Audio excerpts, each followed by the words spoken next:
How many times can you survive a shipwreck? Once? Twice? How about thrice? This is the story of the luckiest stewardess who survived 3 disastrous maritime accidents. Violet Jessup was born in 1887 in Argentina, but later on moved to Ireland with her family. Her first brush with death came early on as a child when she was seriously ill. Tuberculosis, a fatal disease at the time, had struck her, and doctors expected her to soon die. Miraculously, she survived. At age 16, her father died from an unsuccessful surgery. Her mother was a stewardess, and as such Violet had to take care of her younger siblings most of the time. As is the case with Violet's life, bad luck struck again. Her mother got ill, and she had to get a job to support her family. Following in her mother's footsteps, she became a ship stewardess.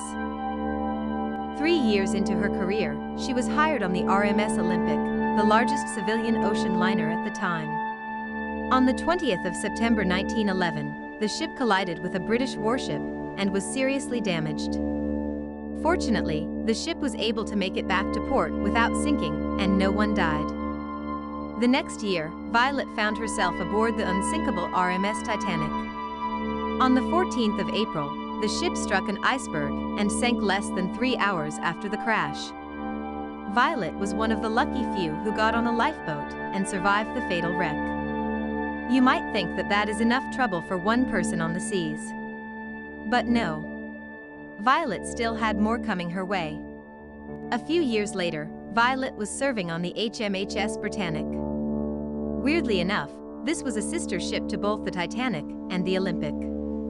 It had been converted to a hospital to serve the British during the First World War. There was an unexplained explosion, and the ship began to sink. Years later, it was discovered that the ship had hit a deep-sea mine placed by the Germans. The ship sank in only 55 minutes. Violet got into one of the lifeboats, but tragedy was not done with her just yet. The propellers of the sinking ship were sucking nearby lifeboats under the stern. Violet had to jump from the boat to escape the imminent death, and unfortunately suffered a head injury. But as always, she survived. In fact, she kept on working as a stewardess for more than 30 years after this and died at age 83 from heart failure. Violet is truly a lucky lady. Though it is particularly interesting how her luck and misfortune always seem to come as a bundle. There it is. The luckiest stewardess in the world. Stay tuned for more bizarre stories from all around the universe.